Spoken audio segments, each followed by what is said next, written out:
Be back and get interactive with us on X Spaces, on YouTube, on Facebook, and of course on myjoyonline.com. The comments are welcome. Now, let's settle for the details. She first took her seat in Parliament in 2013, representing Dome-Kwabenya, a position she would successfully hold in both the 7th and 8th Parliament. Her dedication and official political acumen quickly earned her recognition within the MPP. Now, catching the attention of President Akufo-Addo in 2017, she was appointed Deputy Majority Leader and also served as Minister of State in charge of public procurement. By 2021, in Akufo-Addo's second term, she took on the role of Minister for Gender, Children and Social Protection, a tenure marked by significant controversy, if you like. However, her bid for a 4th term as Dome-Kwabenya MP ended in defeat at the party's primary, but the party will go on to lose that particular seat. My guest this afternoon, and I'm privileged to say that I'm joined by one of Ghana's finest, Sarah Adwoa Safo, in the studio. Adwoa, you're welcome. Thank you. And it's good to see you. It's been a while. You too. It's been ages, yeah. Yeah. And before we start, I mean, because you are a lawyer, you know, the story that broke yesterday, the former governor of the central bank, the raid on his property by operatives of national security. Now we've been told that it was sanctioned by the Office of the Attorney General. What do you make of this? I think it's something that ought to be looked at again. It's reoccurring. Successive governments. This government goes, this government comes in, one house is raided, the other. I think it's about time that we show a bit of decorum, a bit of maturity when it comes to our politicking. If we can go into the legalities of it, it can amount to trespassing, evasion of privacy, and all that. I think that if we ought to do things like that, if we do it in a more lawful way, a more humanly way, it will help develop our democracy. I mean, it's becoming like a tit for tat kind of a exactly kind of reoccurring. It's an incident that, you know, this government comes in, it goes, and the other. I think Ghanaians at a point will be fed up, and so we should advise ourselves as politicians. And I respect the Attorney General. He was my tutor in law school. Right. And so I know he knows what to do right. Exactly, yeah. Now, I mean, so how is life treating you? It's been good. It's been good, yeah. In public service, out of public service? In public service, yeah. It's been... There's been a few hitches here and there, but so far, so good. I can only be thankful to the Almighty for how far He brought me in my political career or political space that I occupied. But now, I think that having been voted out, I'm dedicating a lot of my time with my old man, as you know. Right. He's made me a leader of the church. And so I'm administratively, I mean, he's still alive, so he's the general overseer, he's the founder, he's the leader. But I would say that administratively, I'm going to go in and help him. He did that with a colorful coronation as a queen mother and everything. It was all over social media. I'm going to do that. He has a big business empire. Right. I know you are aware. Right. People just think that it's the church and it's just farming, the ultimate. transportation. Yeah, we have a transport company, we have schools, we have hospitals, we have the automobile, we have the technological research center, a lot. We have pharmaceutical. So I'm going to do all that. So I'm the new CEO of the Kantanka business empire as well. Congratulations on that. Oh, thank you. So there's a lot going on in my life, though I'm not actively in Parliament. Okay. And I'm not quitting politics either. Of course, we'll come to that. And the vehicles that you are producing, is it getting the attention of government? I know that during the MPP administration, some directive was made that government should procure some of the public vehicles from Kantanka. Did it happen? And what is the arrangement today? Are you getting the needed patronage? I would say that most of our clientele is from the private sector. That I can say on authority. Ghanaians have shown a lot of love. Ghanaians have been very patriotic about it. They accept it, and it's a very good vehicle. I mean, for our terrain, a tropical country like ours, it has all the engineering that goes with it. Okay. So what I'll say is that Ghanaians in general have patronized it, but the needed support that we ought to have gotten from government is not coming. Hasn't been as is expected. But a few, let me say that a few of the government institutions, the late Sir John, when he was alive at Forestry, did a few procurements. I know that National Identification Authority also did a few procurements as well. Yeah. The Dome-Kwabenya constituency. Yeah. You won it in 2012, and then you entered Parliament 2013. In 2013, and it was at the same time that I had also been posted to Parliament as a correspondent. So we had a lot of, working relationship, if you like. Yes, exactly. And I remember in 2017 when the MPP had just come to power, and a civil society organization did a research about performance of MPs in the Parliament, and they came to the conclusion that some did not perform. Yeah. So I remember on Joy News I was called. They said among those they thought did not perform, they mentioned you, and I challenged them that it cannot be true. So. That as a parliamentary correspondent, in fact, I could actually count on my fingers those who were very serious when it came to even consideration of bills on the floor. Yeah. And I mentioned your name, Mark Asibe-Yeboah, Afenyo and then the late Dr. Anthony Akuto said Dominic Nitiu. So they went back to the hands and they came back to apologize and said that indeed what I said was right. Yeah. And that for me was one of the learning curves that helped you get to the position of Deputy Majority Leader at a very young age, and then added to it the Minister for Public Procurement. So it was your hard work, not because maybe some people favored you so much in the party that got you where you are? Yes, and I'm happy that I have the honor of people like you who are testifying to what they actually witnessed during my first term in Parliament. I was a practicing lawyer when I entered, but I took a firm decision that the firm was going to operate with or without me, but I wasn't going to do active private practice. So I was doing more solicitor work at the chambers, and I dedicated my time to learn parliamentary rules. What was the motivation then? Because a lot of MPs, during especially the consideration of bills, you will find them at the coffee shop. And especially the women. Exactly. The insertion and delete. People didn't pay so much, but you did. Even though you were new in Parliament then. What motivated you to dedicate so much attention to the real work of Parliament? I think that firm decision that I took, that I wanted to learn, I made sure that the prime times of Parliament are in the mornings when it's for statements. Right. And when somebody has read a statement, it's more political, the minority gets up, talks and all that. That, as a lawyer, wasn't a learning process for me because I was used to submissions in court. And so if there's a document that has been submitted, just quickly glancing through and making a meaningful submission or meaningful contribution wasn't something that was challenging enough for me. So I made a firm decision that the nitty-gritty of lawmaking is what was very confusing. Just as he said, you just be seated, I delete, insert, Mr. Speaker, I move. That is all that you hear. Right. I would give credence to a few. Honorable Chairman Samusu, I learned a lot from him. The Honorable Adwoa Safo. Right. Actually, he was the one I sat close to. And I always go like, Uncle, I want to learn. And then he would take me through, but I learned from them. There was one day he challenged me, and that is what killed it for me with bills. And I told myself, I've made it, and so I'm going to stay for every bill that was passed in Parliament. There was a bill on the floor. He was teaching me how to do it, so he was doing the delete, insert, I move, whatever. And then as the weeks went by, one afternoon, I was expecting him there. So I was there next to his seat.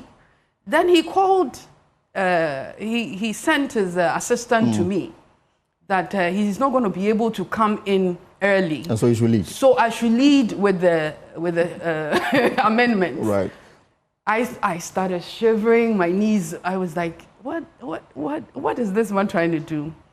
But in the heat of the moment, there was also nobody to relegate that,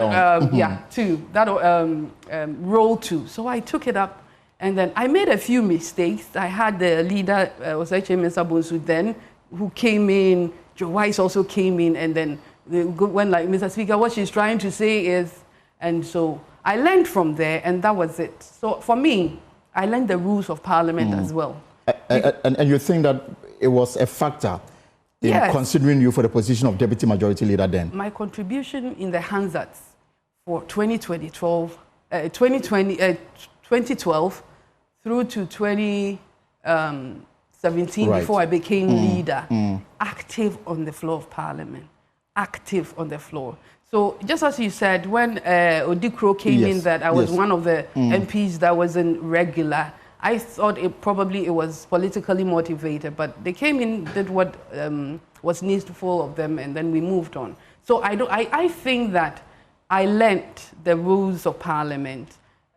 Being a lawyer also helped, and so I caught the eye of those who matters at the time. And I'm guessing that you got your reward for the position of Deputy Majority Leader, and then also Minister of State in charge of public procurement for the first term of the Akufo-Addo administration. Yes, exactly. And then in the next stage of the administration, not much was seen of you. Even but though you're missing something. Okay. The first female to have occupied the seat absolutely. of the... Yes. And I guess you paved the way for the current Deputy Minority Leader, Patricia Appiagyei. My mother. We are yet to see the day where a female will lead Parliament in the capacity of Majority Leader. I look forward to that day.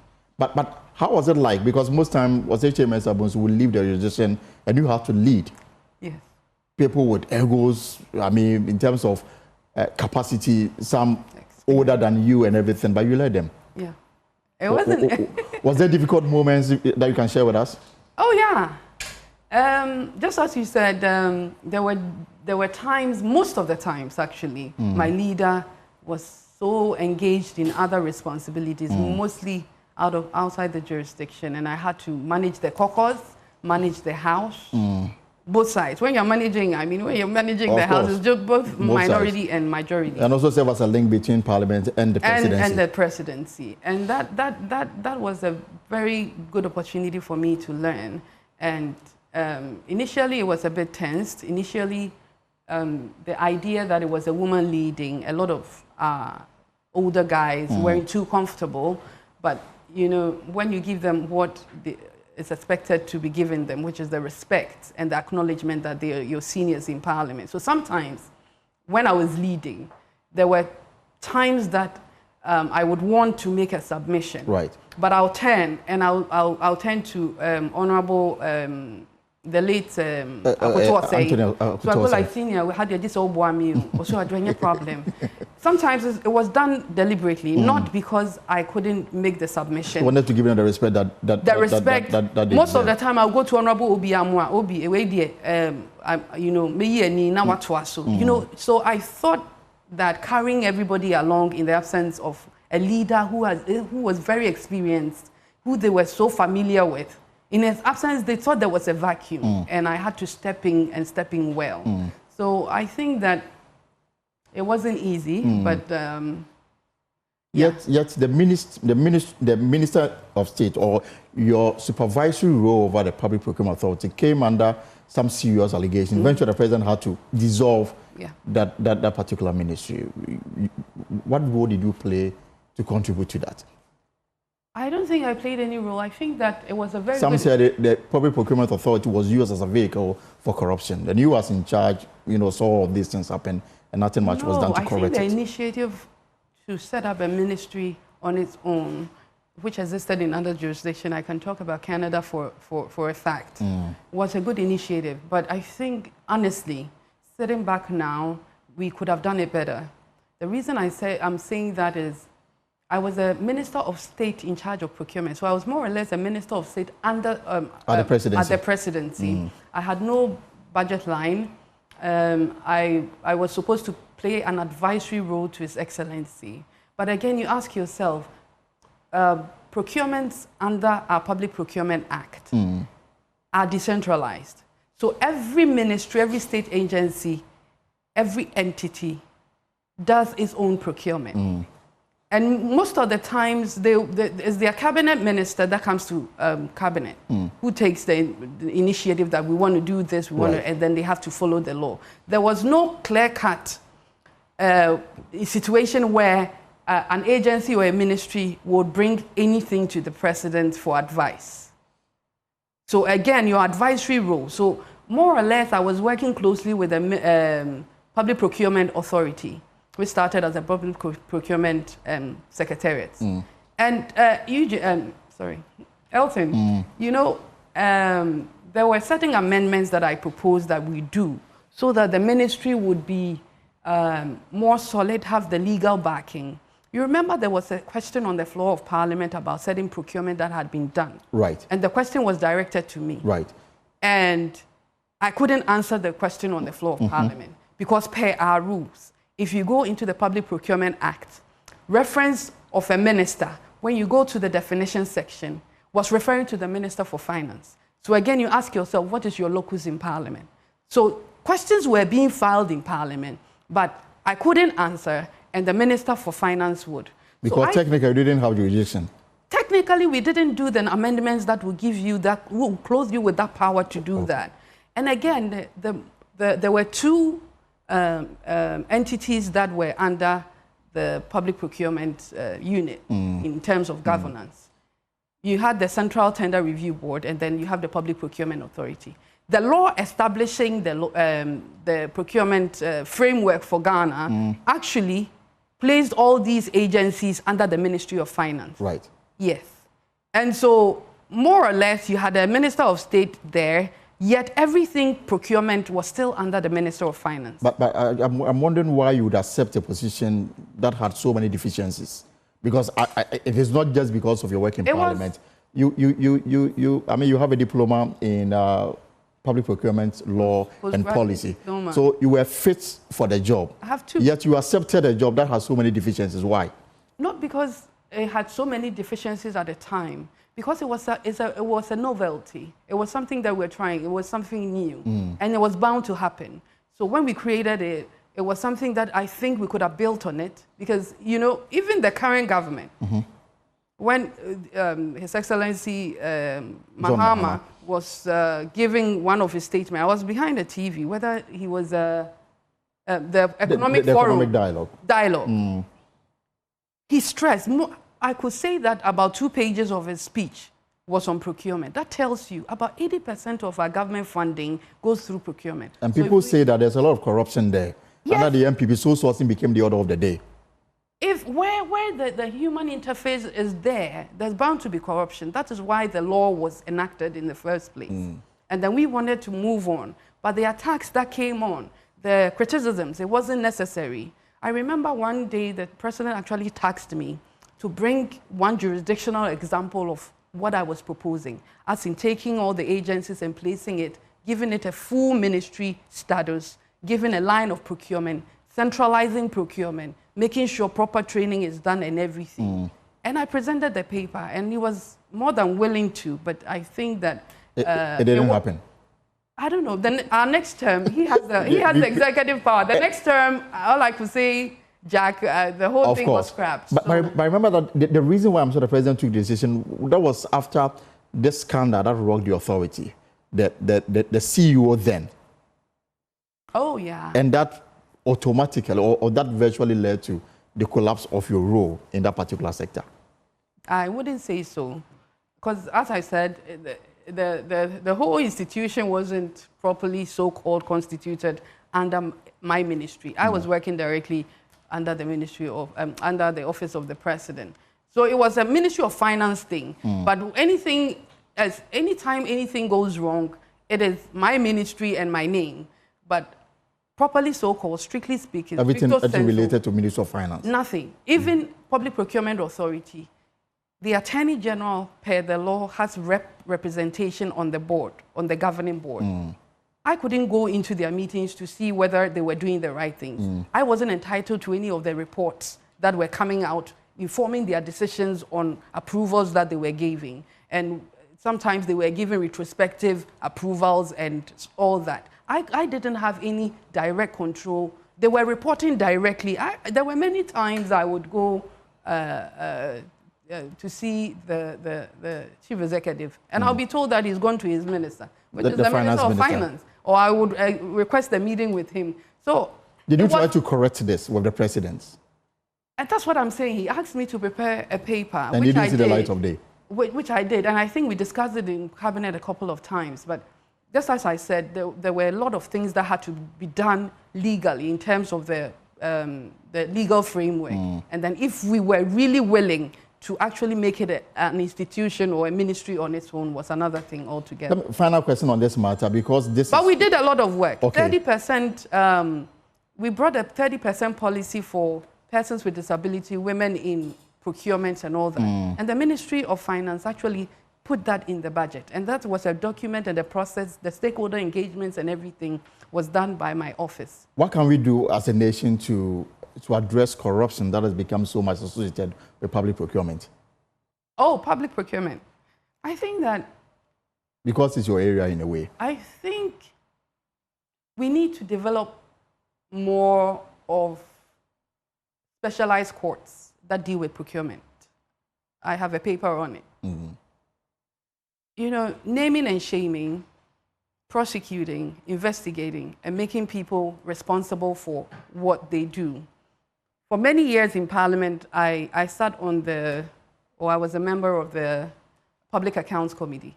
And year in, year out, my brother, every time, majority of the infractions or the malpractices that you find out of the findings of the Auditor General were procurement infractions.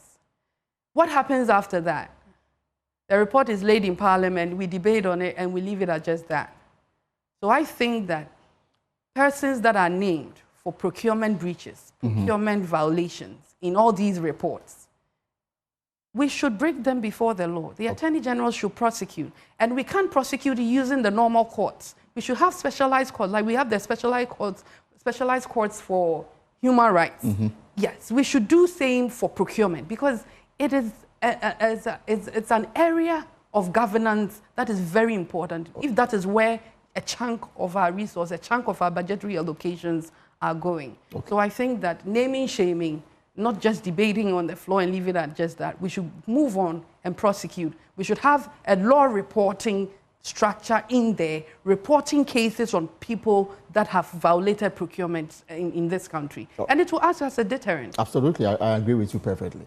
Right, so Adwoa Safo is my guest here on the pulse, former member of Parliament for Dome-Kwabenya, former Minister of State, a lawyer, and of course we are going into other matters here on the program. So, Honourable, still unhonourable, once unhonourable, always unhonourable. Yeah. Now, when the MPP, maybe next year, when they signal the process to hold elections in the various constituencies, I'm talking about parliamentary primaries, will you put yourself forward for the For which constituency? For the Dome-Kwabenya constituency? I've been asked many times. I've been asked many times on this issue. What I would say is, considering what I've been through, considering how I've been treated in the constituency, despite my devotion, despite my sacrifices, despite my hard work, how I've been treated, I don't think so. I won't. You won't contest the constituency again? It would take my father to change my mind. I won't. I have done 12 years. I have done 12 solid years, and I've left a good legacy in the constituency. I will not contest Dome-Kwabenya. I'm moving forward. I'm looking at other bigger things. Like what? The presidency? One day, not now. Yes. I'm looking at speakership, yes. I'm looking at running mate, the presidency itself. Running mate. Oh, what I'm saying is, Professor Jane has opened the door. So exactly. I'm looking at higher challenging opportunities. You've been a minister of state before. You've been a cabinet minister before. You've been an MP before. The only bigger position ahead of you, possibly. I've been a speaker. You've been a speaker, a vice president, and a vice. So these are the three key positions that may be bigger than the position you've held before. Yes, and that's what I'm saying. Dome-Kwabenya, parliamentary seat, either in the constituency or any other constituency, is a no-no for me. No. It would take my father to change my mind. I will not contest Dome-Kwabenya, so they should get it right. When I'm speaking about Dome-Kwabenya, they shouldn't think it's a way of preparatory works for me to return. No, I'm moving on. I have moved on a long time ago. If you're appreciated, it motivates you to do more. If you're not appreciated and you're treated like, excuse me to say, any rag, no, I won't go back there. No. And you are blaming party executives in the constituency for this treatment? Of course. So I'm looking at the figures. In 2016, you pulled 63,000. That's 67% of the votes. In 2020, you moved it to 75,000, 58%. In 2024, when everyone, everyone thought it was going to be a walk in the park for Michael Quay, he lost it, 50,477 against NDC 51,634. This for some, it's more like a referendum that was to whether accept or reject the candidature then. Elton, what I would say is, before the primaries, the recent primaries what we did for the 2024 election, I had many issues going on. Internally, I was branded as unpopular. I was branded as ungrateful to the party. I was branded as somebody that the people will abhor, the people will reject, the people are not willing to even see my face in the constituency. So it was a party decision, and they brought all the machinations that they had at their disposal to make sure that we kick Adwoa Safo out by hook or crook. Forgetting that you would use a delegate's album that you would manipulate. But at the end of the day, you will present a candidate to the larger picture, which is the larger electorate. And somebody that has suddenly become unpopular, somebody that the people will reject, somebody that has been so unfaithful to the party. I was supposed to be present at, campaign rallies and campaigns in the constituency.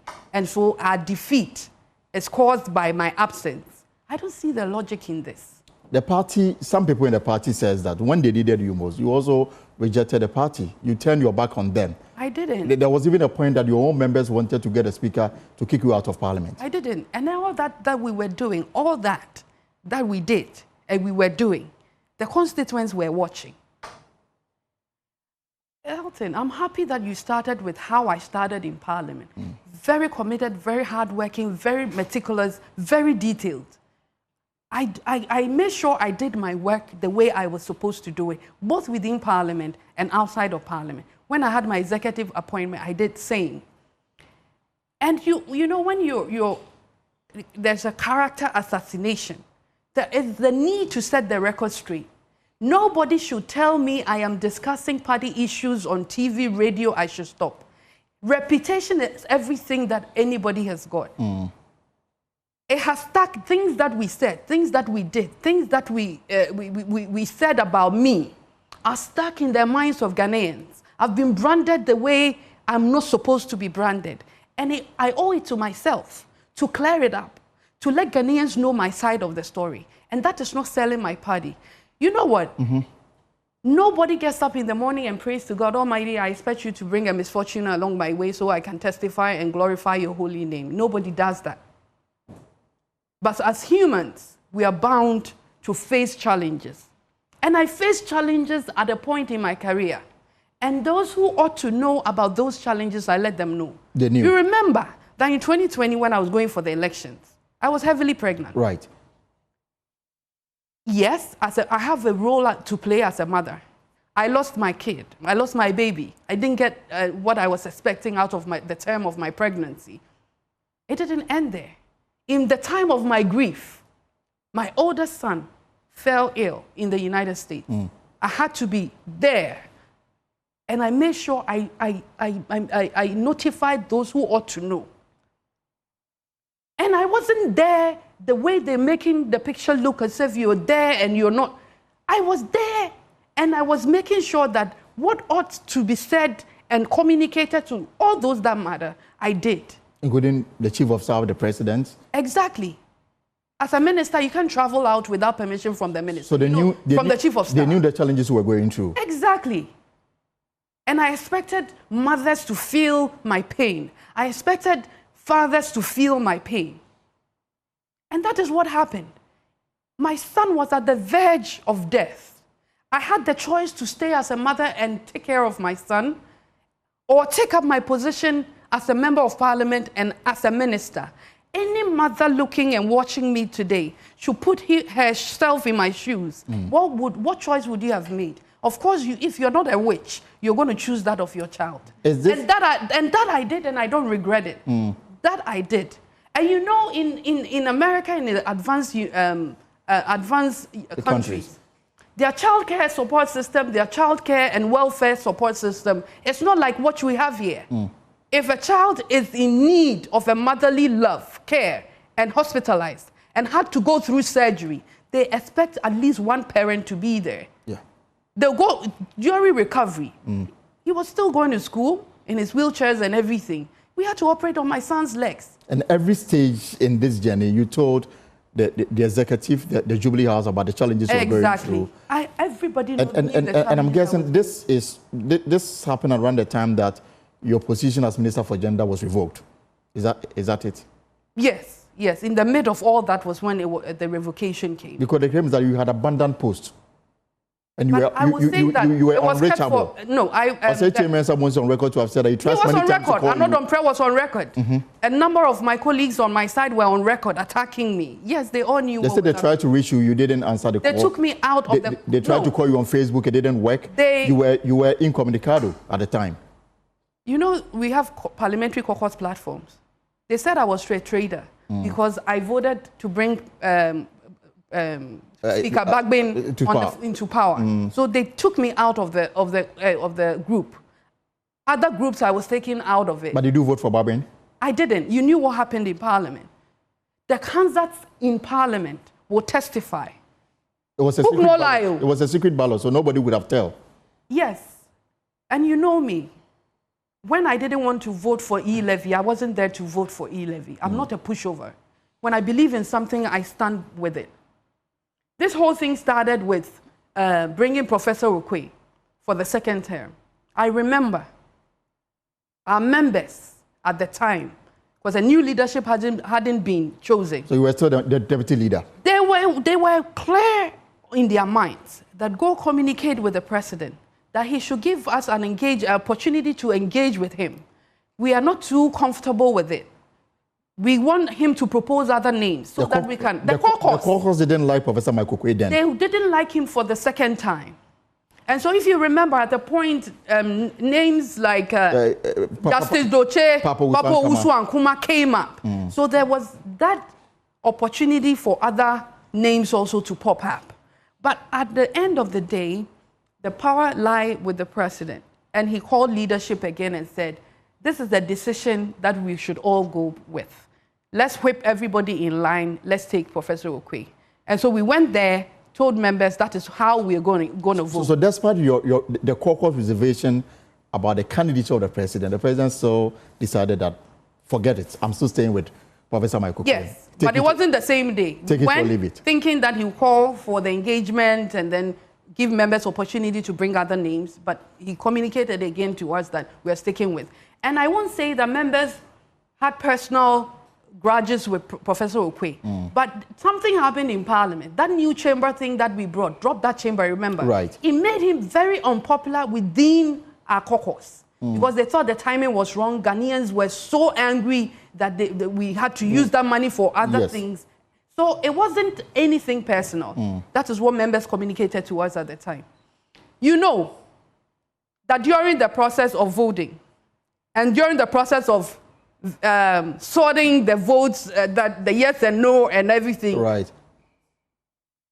a fight broke out. Remember, Honorable Carlos came in and started. Ottoman West MP decided to do what had to be done, and he was targeted in the constituency. Was it a personal decision or the decision of the caucus to have him run away with the ballots? Those members who were telling us at that time that they were revolting the choice of speakership for Professor Michael Kwei, were telling us that if we don't do what they want, they will go in there and vote against him. And during the setting, they would allow leadership to come close. Right. But other members will not come close. So we were closer and we saw exactly what was happening. During the sorting, things were happening. And something had to be done. And that thing was done. At the end of the day, that was around 4 a.m. Right. I was in Parliament then. And the hula baloo that resulted from all this voting process. And then, considering the time at the time, we had finished all this around 4 a.m. And you know the procedure of Parliament. Right. The new Parliament must sit. We must elect a clerk, elect a speaker and his deputies. They have to swear in members of Parliament. Sometimes, we don't even go home to sleep. Yeah. We march straight from there to Independence Square. And that is specifically in our 1992 Constitution because we cannot create a vacuum that could cause any coup d'etat when there's no, executive occupation of the seat. And so, at that time, leaders there were like 4 a.m. If we have to line up every member of Parliament, 275, to cast a vote again and count and declare a speaker, it will go into the next day and that vacuum will be created. So there was no declaration of results for speakership. That you can say Adwoa Safo's own was the one that was given to Babing and Speaker Babing, and that is why Speaker Babing. They should tell me if they want declaration. There was a declaration, and I voted for Okwe against Okwe. Okwe Nyasing. I remember I spoke to. So it was a consensus.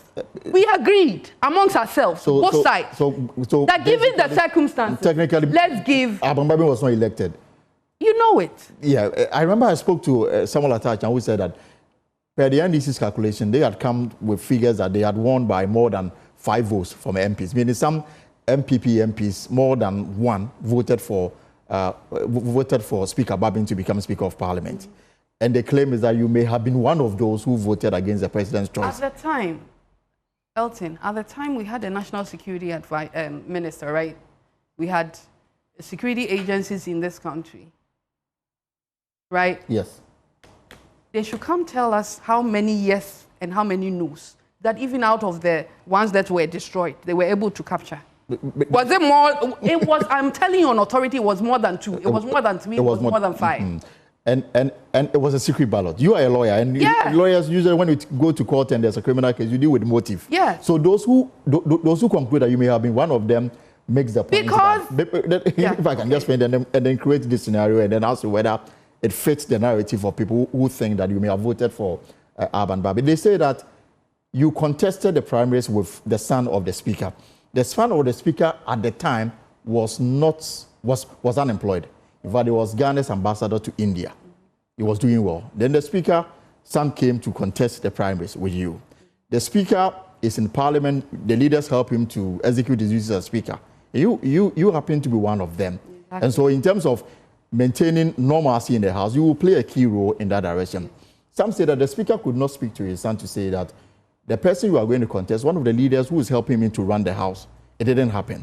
And then the elections came on. We heard comments that came from Esla and the fact that you had to virtually, you did everything you could to win it. Now you've won it. You have been asked to go and vote for the speaker whose son wanted you to lose your job. And so the motive could be clear that you may have been one of them. No, it is the easiest conclusion to arrive at. It is the easiest conclusion anybody will arrive at because of our previous contest.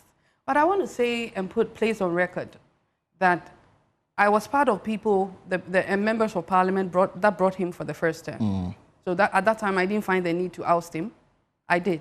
And that wasn't the first time his son had contested me in that seat, on that seat. It wasn't it wasn't the 2018 contest. Yeah.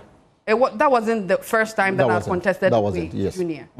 So whether he spoke to his son or not, and whether that influenced me or not, that's what I've said to you.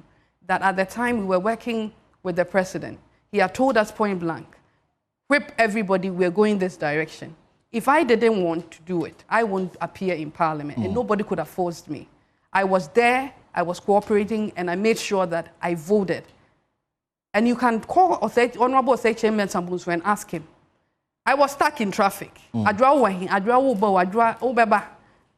I said, I'm stuck in traffic. So he called his motorcade.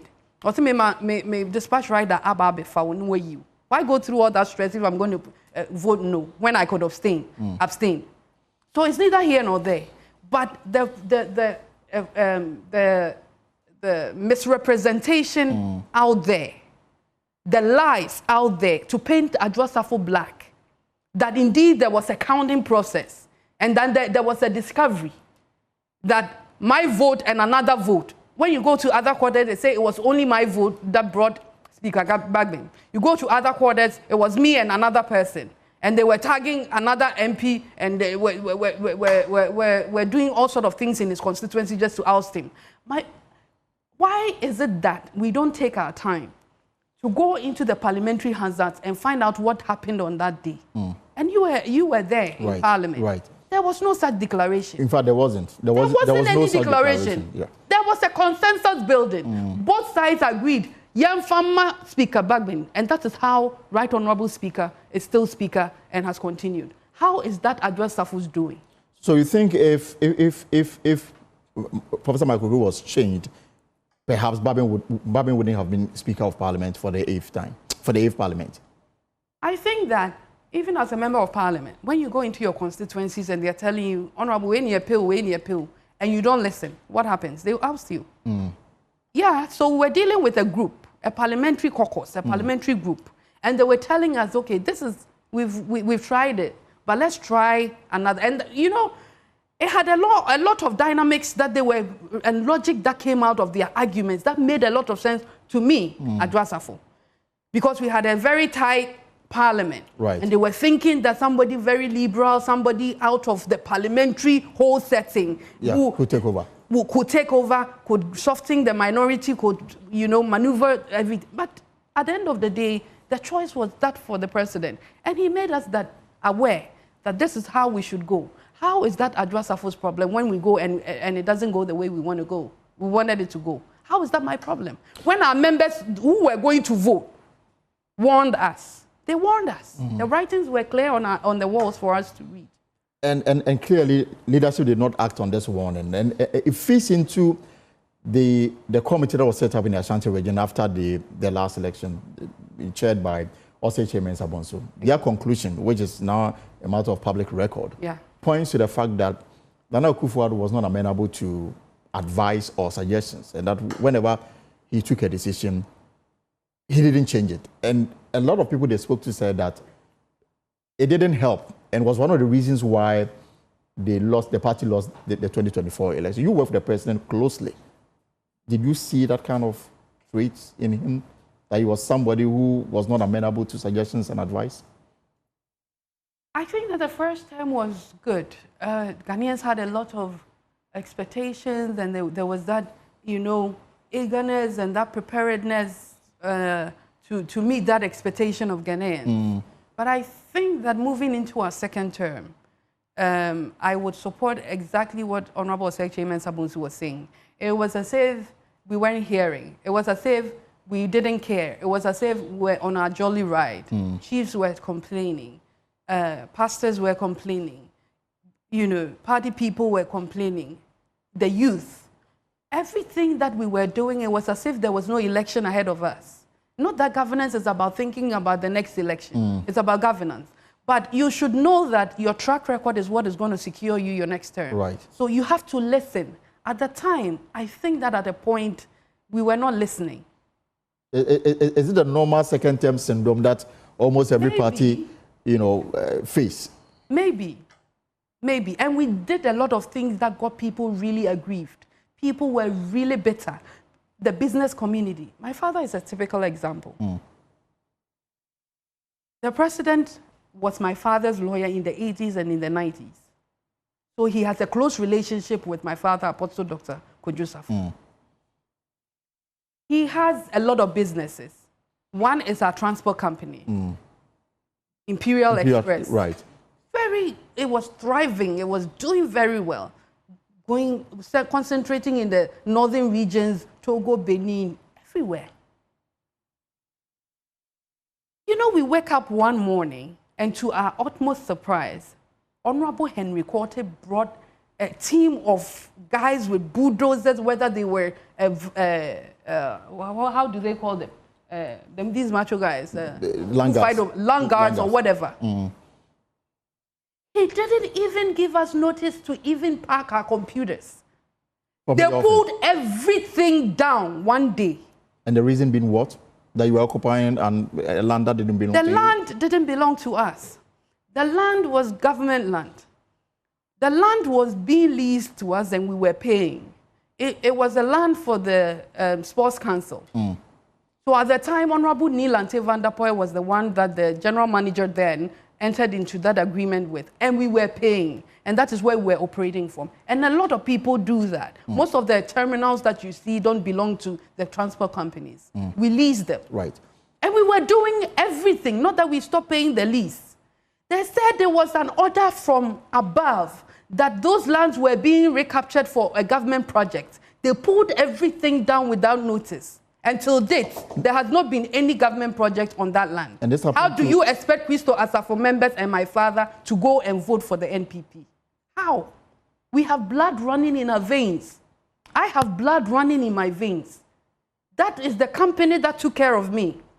The man has sacrificed his daughter to you and brings the largest votes and the largest constituency to your political party. Mm. Is that a way to pay him back? If you don't help him expand, if you don't help him with his automobile, you go and pull down a transport company that will use these buses to bus electorates to go and vote in the past. Did you complain this to the president? And what was the response? No response. But did you complain? You did. Elton. Elton. Complain when they want to take it. When you complain, who are you complaining to? Honorable Henry Quartey, after that, I called and called and called him. He never picked my call. He never picked my call after telling me it was an order from above. And they were going to use it for, I don't want to mention the person's name because I've been advised. And they have walled it from then.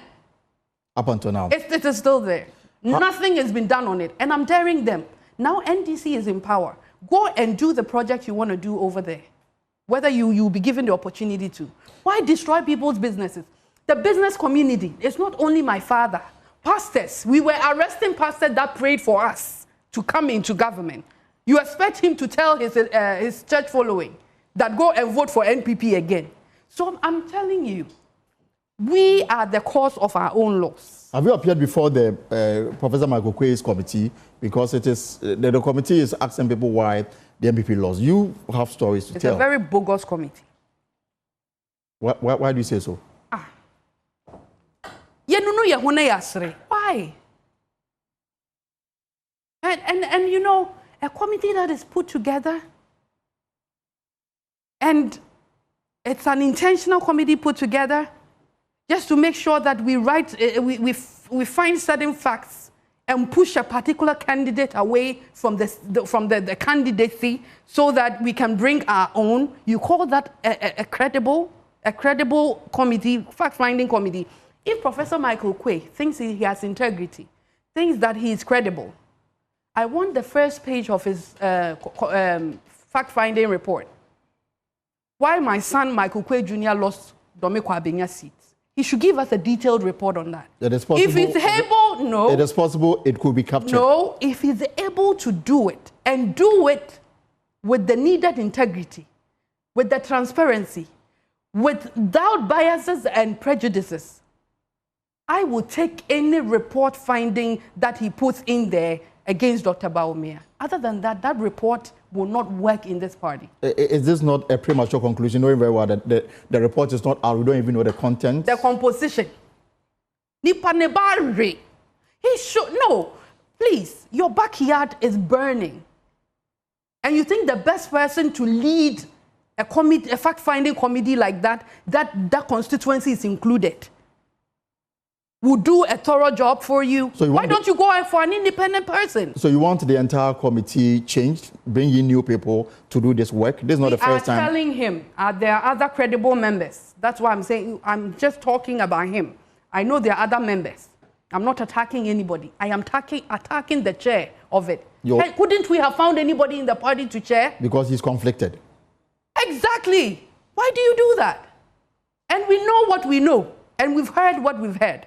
He shouldn't come and tell us that we should blame everything on Dr. Mahmoud Bawumia because Ghanaians don't want him, and that he won't fly again, and then we can't market him again. And so, blah, blah, blah, blah. Uncle Trosta and Yamani were reporting him. You suspect that is what is coming up? We are warning him. If he brings that report, nobody's going to work with that report. And that it means that we are not serious to rebuild, we are not serious to regroup, and we are not serious to recapture power. The Ashanti report doesn't blame Bawumia for the party's defeat, at least from what we've... And that is credible. Couldn't the same person have done that work for the party?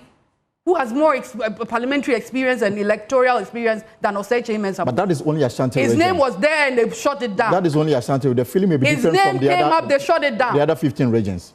The name popped up, they shut it down. Why? Why? And now we want somebody whose hands are already soiled in a defeat. And now he's coming to determine whose defeat to what? To structure and present. That is what? Do you know the number of votes that we bring on board from Dome-Kwabenya? His son should bow down his head in shame anywhere he is right now. We win over 30,000 margin. You present your son. Since I sat on the seat, my son can do it. My son can do it. They have never given me peace in that constituency. We hand over the mantle to your own son, and you were running the show with your son. And you bring this humiliating defeat to the party and you still think you have credibility to determine whether Bawumia should come again or not. No, we are bringing Bawumia back. But if you think that, the candidate you presented in 2024 was not the choice of the people, and you obviously is the choice, then why don't you go back and take the seat for the MPP? I have said it, Elton. I said the only person that can change my mind is your father. Take that seat again. And you know the dynamics of the constituency. Right. Crystal Safo, without Crystal Safo, you cannot win Dome-Kwabenya. The guy can go 100 times without me. And Dome-Kwabenya is Adwoa Safo and her father. And without me and my father, that seat will be forever for the NDC. And it was your son who sold it to them. So it was a personal decision not to help him campaign in the last day because you were solely behind Dr. Bawumia across the country. Some are saying, why didn't you help him win? You neglected him, and now the seat is out of the hands of the MPP, in the hands of a person who, for some, didn't even think that she was going to win. Elton, there's a popular Bible verse. A prophet is not respected in his own town, right? If I was giving the needed acknowledgement, the respect that I deserved as a third-term MP. No MP has...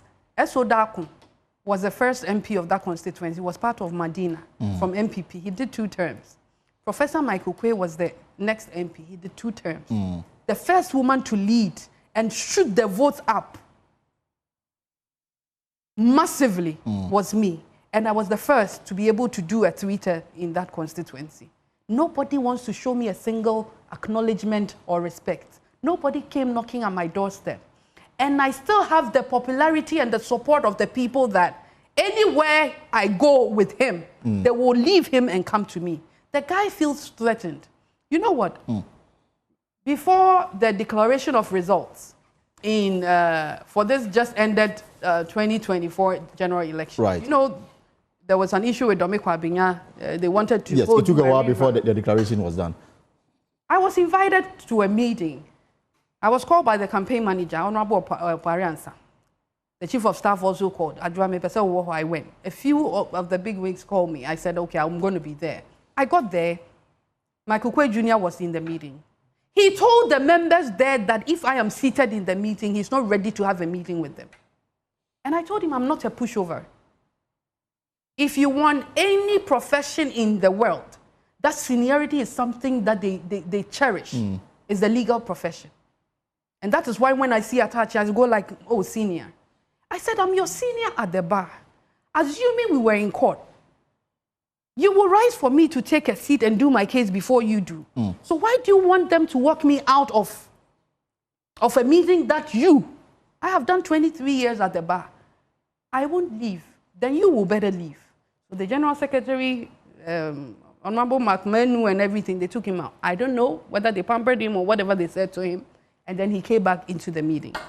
So after the meeting, I told them, you are always blaming me that I am not part of the campaign over there. Even in this small four-corner room that we are seated with this guy, he is not comfortable, he wants me out. You think when he mounts a political stage for a rally, he would invite me to be there? So today you've all witnessed what you've witnessed. And so nobody should blame me. All the billboards in the constituency that he pasted his face and that of Dr. Mahmoud Bawumia's face on, those were my billboards. And my father's church's billboards.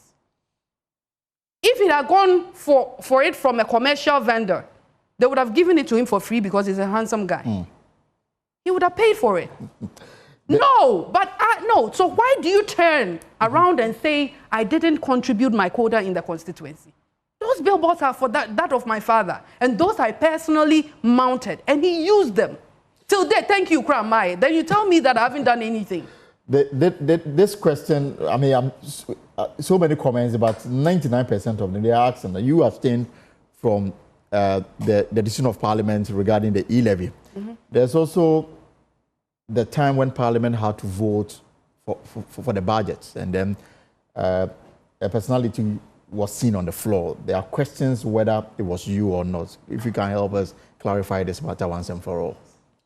I want to finish something about Dome-Kwabenya, then I'll move on there. The party should say it as it is.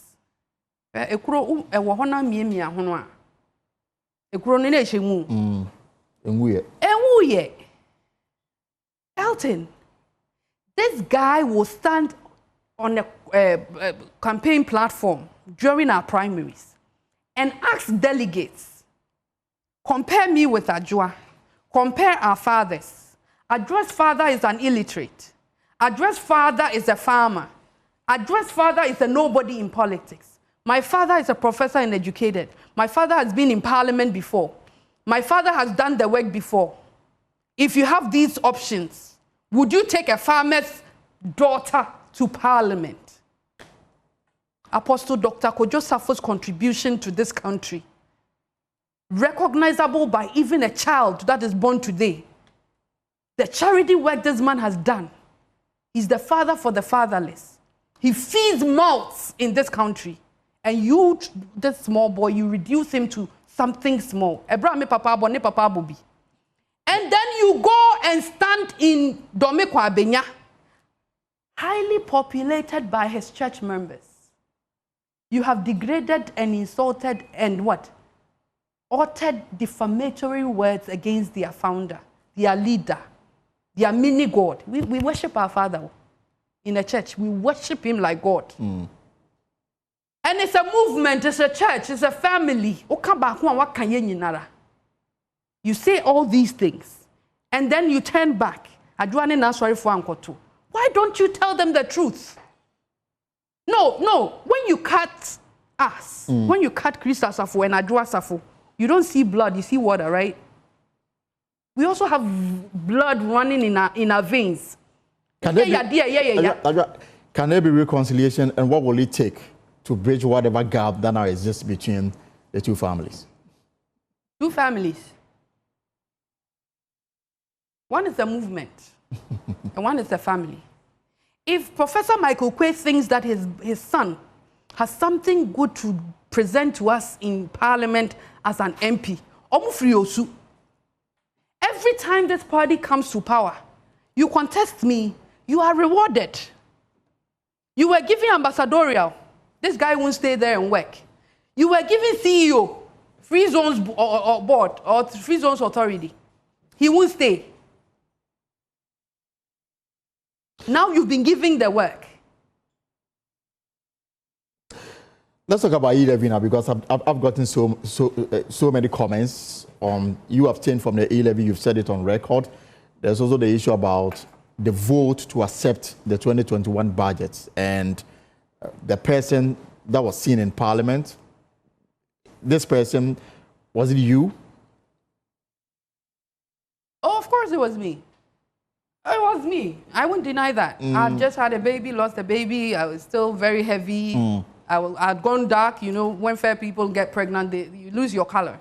Any fair woman will tell you. It was me. They weren't seeing the complexion. They weren't seeing the trendy, because I was still sore. The NDC guys raised issues about it. They said an imposter had come to the chamber. On the floor of Parliament, remember I attacked Honorable Adwoa Safo about it. That was something that I thought it was petty, because I spoke to a few of his guys before I left, and they knew.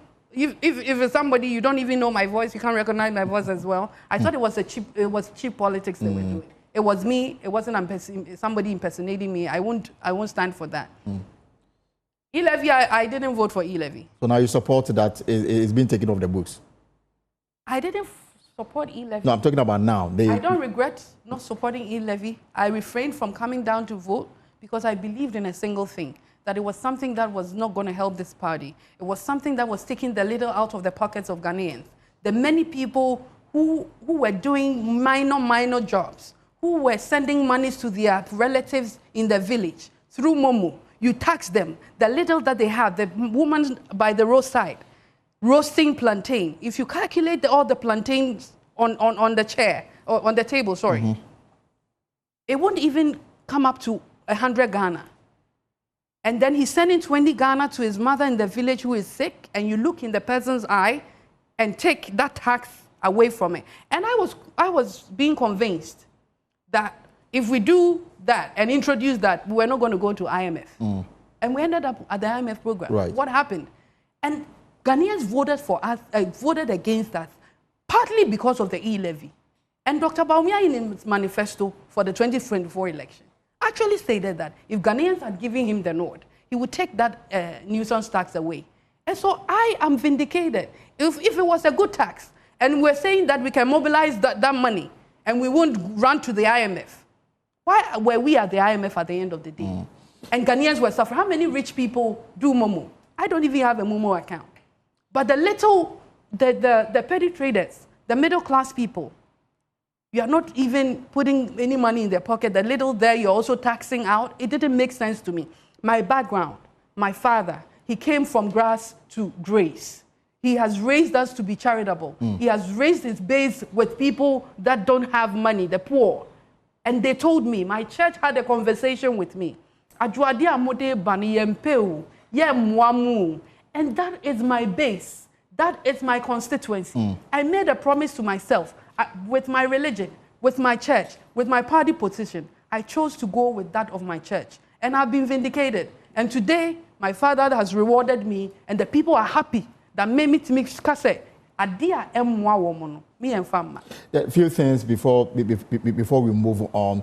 So what is next for you? I mean, you seem to have so many things on your chest. The party has set up a committee. You said that the chairman is conflicted, so it is a bogus committee. How should the party approach things going forward? We've got an election coming up in less than 4 years. They shouldn't. This is a party that has fought for freedom of speech. This is a party that we've had a president that had come in and repealed the criminal libel law. We are in opposition. Well, how can you tell people not to speak? How can you restructure when you don't want people to speak? I am telling ourselves that if we want to be comedians and then do things and we laugh at our own acting, Ghanaians are ready to give us all the luxury to do that. But I don't think we want that. So let people pour out. Let people tell you why we did the things that we did. Let us see how we can, work it out with them. Those that have left. The love of the party, the love that people had for the party is no more. It's no more. How do we bring all of them back? How do we sit around the table again, put the right strategies, the right planning? And that's what we are going to do for Dr. Mahmoud Bawumia. We are going to bring him back as the flag bearer of the new patriotic party. You think he's still the best person to lead the NPP? He's the best person. We've marketed him before. We will market him again. And every person, I think, deserves a second chance. Elton, every person in this world deserves a second chance. Why do you bring a ticket once when you have precedent, you have a history? That tells us that the first time it doesn't work. Sometimes the second time it doesn't work. President Kufuor went how many times before he got the nod? His Excellency Nana Addo Dankwa Akufo-Addo, he went how many times before? We went 2007, we lost. We went 2012, we lost. It was 2016, after the election petition, through my effort in Dome-Kwabenya. Yes. Me, that they're telling me that I've been ungrateful to the party. Based on what we discovered in Dome-Kwabenya, we went to the court. We had electoral reforms, and that brought the party to power 3 times. Professor Mills, how many times did the late Professor Mills, may he still rest in perfect peace, how many times did he run? Our current president, John Mahama. President Mahama. He continued the leftover term of Professor Mills. He started his first term, he lost. He came again. Ghanaians rejected him. And he's come again. Where in the history of this country has a presidential candidate won the first time? So why are you telling Dr. Bawumia that Ghanaians don't like him, and you're going to put that in a report and present it to us, and you think we'll accept it? No. So just a few minutes ago, we had a statement on your screen. The New Patriotic Party issued a statement. This is what they acknowledge the disappointment and emotions that the last elections caused.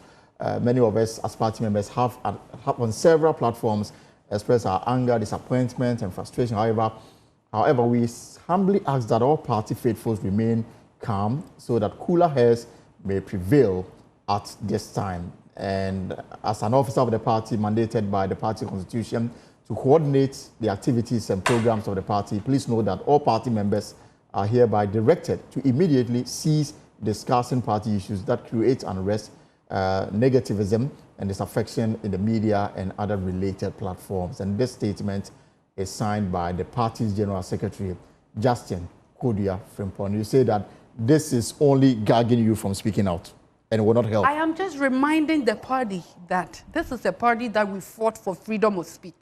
We had our flag bearer, once flag bearer and once president, walk on the streets of Ghana, demonstrating the Ghanaians should be allowed to speak. And it's a constitutional right, freedom of speech. Who started speaking? Our General Secretary. Who started speaking after we lost the election? He was going everywhere, explaining.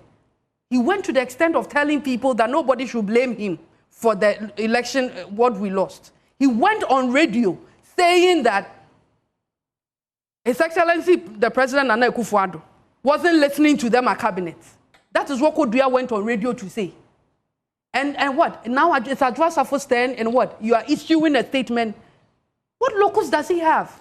You were on radio, and if he wants to write a letter, a love letter to me, he should write that love letter. This is so general, and I don't think it's a general statement I want to respond to. But you started the game. He should go on social media and see how the party people are bashing him. He has an election coming up. He shouldn't be allowed. He shouldn't allow himself to be manipulated and used for other people's cause. If you have an election coming up and your party base is bitter and they want a voice to speak for them, what I'm doing, I want to clarify something. I'm a lawyer. I've read that statement. I am not discussing party issues here. There has been a character assassination on me. I have been defamed by my own party. And I have a duty owed to myself to clarify, to set the record straight, to strip them off, that whatever they painted me, however they painted me, to bring me down, it's not what it was. It's not what it is. Naturally, people with this kind of, anger in them will leave the party peacefully. You have no intention of leaving the party? Nobody brought me in the party, and the party is not for anybody. We are all in there to build the party. So nobody can force me out. And you can't force me to keep my mouth shut. Other people speak. When other people speak, and it's not from something that is pushing for the Bawumia agenda, that is okay. But when it's something that is for the Bawumia agenda, everybody should keep quiet. We are not going to be suppressed. And you'll not resign from the party too? We will not resign until we have Dr. Mahmoud Bawumia as the president of this country. He deserves it. He's a humble person. He's an honest person. He has some good in him. That if Ghanaians are given the opportunity and we present him again and we market him again, he can take up the seat. What didn't Ghanaians say about the ex-president, our ex-president? Akufo-Addo can never be president. He's arrogant. He's that. He's that. The party, people like us, all of us stood with him, stood with the party and said, we'll bring him again. We'll bring him again. Now, with what we have done, that caused the loss of our elections. That cost us our elections. During Kufuor's time, it was better when we were saying it on our lips. That the 2007 election that we lost was a judgment on Kufuor's governance. And so ex-President Kufuor should go and stay home. Because we are saying party, you know. And President Kufuor quietly went and sat there. Never did anything. Why is it that now we are saying that our loss is a reflection of the governance and the things that we did? And not the Nkrofobia is a bitter pill for them to swallow. We have to swallow it and make sure that we do the right thing, correct it, and bring our candidate back again. And so, Ghanaians are going to accept it. Somebody is asking, and this is coming from a very prominent member of the party, he's asking, at the time that... When he sees me, he should ask me. At the time that the party was in desperate need of numbers to pass crucial bills... I said when he wants to... And you were not available. He claims that a private jet was put at your disposal. If he wants to... And so you didn't come to help the party at the time? If he wants to ask me that question, okay, let me rephrase it and say that I'm the one answering the question. He has put it in your head. Assuming, I said it on another platform, assuming there was a private jet arranged to come pick me up, I want to ask those putting that out there, was Adwoa Safo the only person that a private jet was arranged for her to bring her down for a voting? Was I the only one who was absent in the country at the time? I'm asking them, why are we being hypocritical? Why are we not saying the truth to Ghanaians? When it's Adwoa Safo, let's put it out there, let's disgrace her, let's assassinate her character. But when it's somebody else, we want to push it under the carpet, we want to cover it up. Assuming that there was a private jet arranged for me, I want to put it to them and ask them, was I the only one that the private jet was arranged to come and pick? So where is he leading with that? And I didn't come because E-Levy, I don't want to vote. And I've said it. And it was a principled decision I took. And I look forward to that day in our democracy, like we have in the advanced world, where we will have members of parliament actually listen to their constituents and go into the chamber and vote what their constituents want and not what party has whipped them to do. We are graduating there. Whoever thought that there could ever be a hang parliament in parliament or have a speaker from another party for a ruling party? But we got there. We will get there one day. I took a personal decision. I know that there were people in there who would also have done so. How are you holding that against me? In wrapping up, I mean, as you address party people, some who are not happy with the comments coming from, some who are also happy with the comments coming from, what will you tell them in terms of building your party ahead of the 2028 elections? What I want to tell them is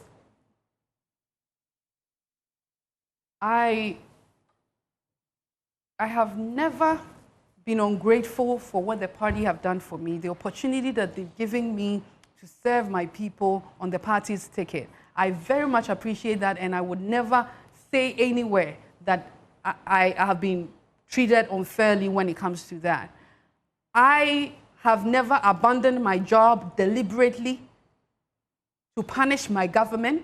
People went to the extent of saying Adwoa Safo is even holding the party to ransom and making certain claims. All false. I have never done that, and I will never do that to my own party. I have wholeheartedly served my party. I have wholeheartedly and painstakingly worked towards victory for our party. And we came into power. I worked tirelessly to make sure that we succeed as a government. At the point, they thought I wasn't good enough again, and I took a back seat.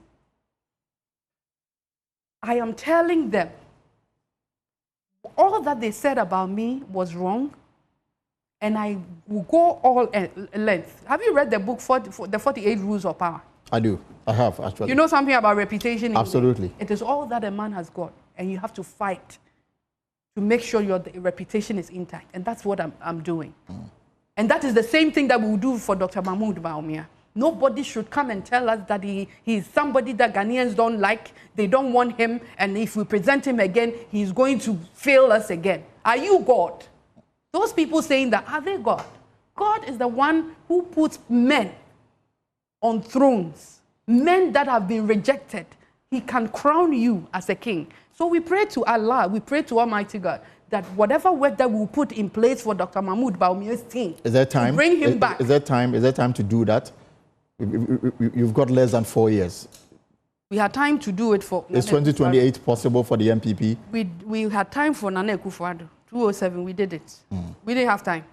We had time for Nana Akufo-Addo. 2012, we did it.